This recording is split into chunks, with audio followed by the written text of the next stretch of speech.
നോക്കാം വിശദമായി. കോൺഗ്രസ് നേതൃത്വത്തിലുള്ള സഹകരണ ബാങ്കിൽ നിന്ന് പണം തിരികെ ലഭിക്കാത്തതിനെ തുടർന്ന് ഗൃഹനാഥൻ ആത്മഹത്യ ചെയ്തു.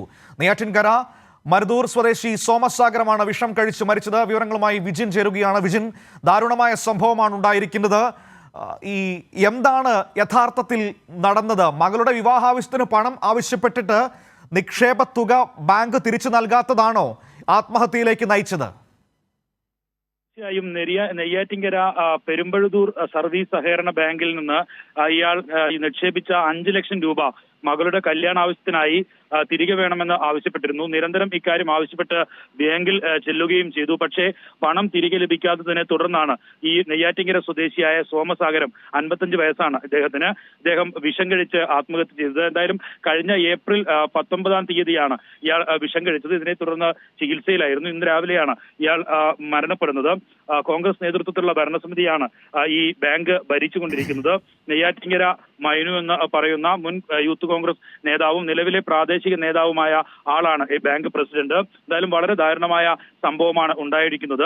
നിരന്തരമായി ഈ ബാങ്കിൽ ഈ നിക്ഷേപ തുക തിരികെ ലഭിക്കണം ആവശ്യപ്പെട്ട് ബാങ്കിനെ സമീപിക്കുന്ന ഒരു സാഹചര്യം ഉണ്ടായിരുന്നു. ഇതിൽ നിന്നൊന്നും നിക്ഷേപിച്ച തുക തിരികെ കിട്ടാത്തതിനെ തുടർന്നാണ് ഈ ആത്മഹത്യാ ശ്രമം നടന്നത്. മകളുടെ കല്യാണം നടത്താൻ മറ്റ് പണമില്ലാത്തത് കൊണ്ടാണ് ഈ ആത്മഹത്യാ ശ്രമത്തിലേക്ക് കടന്നത് എന്ന് ബന്ധുക്കൾ ആരോപിക്കുന്നുണ്ട്. എന്തായാലും അതിനുശേഷം ഇന്നാണ് മരണം ഉണ്ടാകുന്നത്. കഴിഞ്ഞ ഏപ്രിൽ 19-ാം തീയതിയാണ് ഇയാൾ വിഷം കഴിക്കുന്നത്. മനു, ഈ ബാങ്കിന്റെ ഒരു വിശദീകരണം എന്തെങ്കിലും വന്നിട്ടുണ്ടോ? എന്താണ് ഇതുമായി ബന്ധപ്പെട്ട് സംഭവിച്ചതെന്ന് ബാങ്ക് എന്താണ് പറയുന്നത്? അത്തരം വിശദീകരണങ്ങൾ വരുന്നതേ ഉള്ളൂ. എന്തായാലും ഈ നിക്ഷേപ തുക തിരികെ നൽകാൻ ആവശ്യപ്പെടുന്ന സമയത്ത് തന്നെ തിരികെ നൽകണം എന്നുള്ള കാര്യം നേരത്തെ തന്നെ സംസ്ഥാന സഹകരണ ബോർഡ് ഉൾപ്പെടെ വ്യക്തമാക്കിയിരുന്നു. അതുമായി ബന്ധപ്പെട്ട നിർദ്ദേശം ഉൾപ്പെടെ നൽകുന്ന ഒരു സാഹചര്യം ഉണ്ടായിരുന്നു. ആ രീതിയിൽ ബാങ്കിന്റെ ഭാഗത്തുനിന്ന് ഗുരുതരമായ വീഴ്ചയാണ് സംഭവിച്ചത്. കാരണം ഒരാൾ അയാളുടെ കയ്യിലുള്ള പണം നിക്ഷേപിക്കുന്നത് ആവശ്യമുള്ളപ്പോൾ തിരികെ ലഭിക്കാൻ വേണ്ടിയിട്ടാണല്ലോ.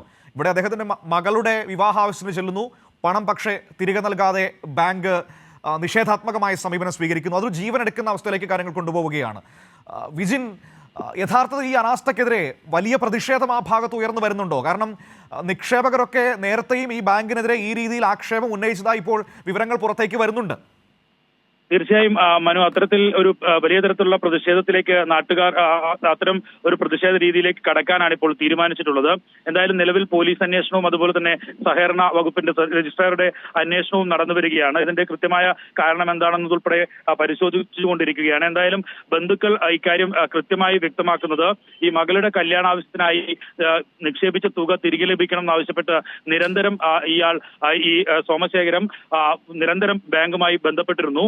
പക്ഷേ തുക തിരികെ നൽകിയില്ല എന്നുള്ളത് തന്നെയാണ് ഈ ആത്മഹത്യയിലേക്ക് നയിച്ച കാരണമായി പറയുന്നത്. എന്തായാലും അത്തരത്തിൽ തന്നെ ആയിരിക്കണം കാര്യം. ഈ മകളുടെ കല്യാണത്തിന് ഇനി കുറച്ച് ദിവസങ്ങൾ മാത്രമേ ഉണ്ടായിരുന്നുള്ളൂ. അതുമായി ബന്ധപ്പെട്ട ഈ പണത്തിന്റെ ആവശ്യം വന്ന സാഹചര്യത്തിലാണ് ബാങ്കിനെ ഇയാൾ സമീപിക്കുന്ന ഒരു സാഹചര്യം ഉണ്ടായത്. എന്തായാലും നിരന്തരം ഈ ബാങ്കിനെ സമീപിച്ചിട്ടും സ്വന്തം നിക്ഷേപ തുക തിരികെ നൽകിയില്ല എന്നുള്ള അത് ബന്ധുക്കൾ തന്നെ വ്യക്തമാക്കുന്നുണ്ട്. ആ സാഹചര്യത്തിലാണ് കഴിഞ്ഞ 19-ാം തീയതി ഇദ്ദേഹം ആത്മഹത്യ ശ്രമം വിഷം കഴിച്ച് ആത്മഹത്യക്ക് ശ്രമിച്ചത്. അതിനെ തുടർന്ന് ചികിത്സയിലിരിക്കെയാണ് ഇന്ന് രാവിലെ മരണപ്പെടുന്നത്. എന്തായാലും ശക്തമായ പ്രതിഷേധം തന്നെയാണ് നാട്ടുകാരും ഒപ്പം തന്നെ മറ്റ് ആളുകളും ഒക്കെ ചേർന്ന് നടത്താൻ ഒരുങ്ങിക്കൊണ്ടിരിക്കുന്നത്. ഇപ്പോൾ സമയം രാവിലെ ബാങ്ക് തുറന്ന് പ്രവർത്തനം ആരംഭിച്ചിട്ടേ ഉള്ളൂ. അതുമായി ബന്ധപ്പെട്ട പ്രതിഷേധങ്ങളിലേക്ക് ഒക്കെ കടക്കുകയാണ്. കൂടുതൽ വിവരങ്ങളും കൂടുതൽ മറ്റ് പ്രാദേശികമായിട്ടുള്ള നേതാക്കളും ഒക്കെ സംഭവ സ്ഥലത്ത് എത്തിയിട്ടുണ്ട് എന്നാണ് മനസ്സിലാക്കുന്നത്. അല്പസമയത്തിനകം കൂടുതൽ വിവരങ്ങൾ പുറത്തു വരുമെന്നും. വിജിനാണ് തിരുവനന്തപുരത്ത് നിന്ന് വിവരങ്ങൾ നൽകിയത്. നെയ്യാറ്റിൻകര പെരുമ്പഴുതൂർ സഹകരണ ബാങ്കിൽ കോൺഗ്രസ് ഭരണസമിതിയുള്ള ബാങ്കാണ്. ഈ ബാങ്കിൽ മകളുടെ വിവാഹാവശ്യത്തിന് നിക്ഷേപ തുക ആവശ്യപ്പെട്ടിട്ട് നൽകാത്തതിനെ തുടർന്ന് ഗൃഹനാഥൻ ആത്മഹത്യ ചെയ്ത സംഭവമാണ് ഉണ്ടായിരിക്കുന്നത്. വിവരങ്ങളാണ് വിജിൻ നൽകിയത്. വലിയ പ്രതിഷേധം ഇതുമായി ബന്ധപ്പെട്ട പ്രദേശത്ത് ഉയർന്നു വരുന്ന ഒരു സാഹചര്യമാണ് ഇപ്പോൾ ഉള്ളത്. അല്പസമയത്തിനകം തന്നെ അതിൽ കൂടുതൽ വിശദാംശങ്ങളിലേക്ക് നമുക്ക് പോകാൻ കഴിയുമെന്നാണ്